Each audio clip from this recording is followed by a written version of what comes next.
Thank you, Mr. Chair. Here we are again, ladies and gentlemen. The lights are up, the music is playing, and my Republican colleagues are doing the same old song and dance for the American people.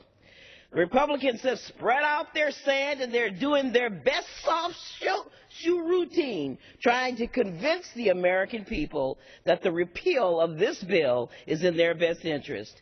As the saying goes, if it ain't broke, don't fix it. Yet we find ourselves here debating the repeal of a law that would have sought to address the long-term health care crisis burgeoning in this country. Mr. Chairman, to most people, finding a solution to the long-term care insurance crisis in this country seems like a good law.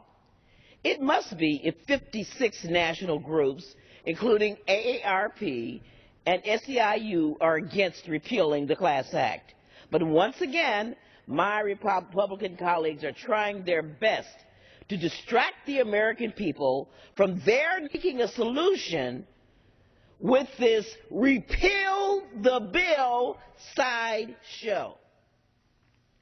You know, as we debate this repeal, I've heard so many of our colleagues refer to the president as him needing to come and apologize for introducing this provision in the Affordable Care Act.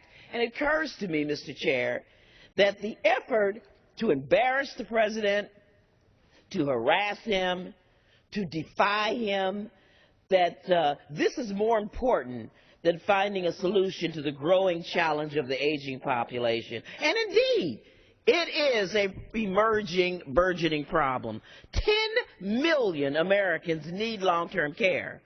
Over the next decade, another 5 million Americans will require this care, bringing the total to 15 million people. And the problem is only becoming more challenging, with estimates that nearly 70% of people, the baby boomers, will need some level of long-term care after turning 65. An additional issue is that this is a heavy burden on family budgets. This law was seeking to provide a national, voluntary, and self-sustaining insurance program for assistance to aid elderly and disabled people. It would allow individuals to live independently at home and in the community for as long as possible without impoverishing themselves. You know, it seems that my Republican colleagues are content to defer the dreams of millions of Americans to live with some sort of dignity as they age. And it reminds me of one of my favorite poets, an African-American poet, as we enjoy this Black History Month, who would be 110 years old today, Langston Hughes. What happens to a dream deferred? Does it dry up like a raisin in the sun, or fester like a sore and then run? Does it stink like rotten meat, or crust and sugar over like a syrupy sweet? Maybe it just sags like a heavy load. Or does it explode? Millions of Americans Republicans want to put one man out of a job and would defer the dreams of millions of Americans.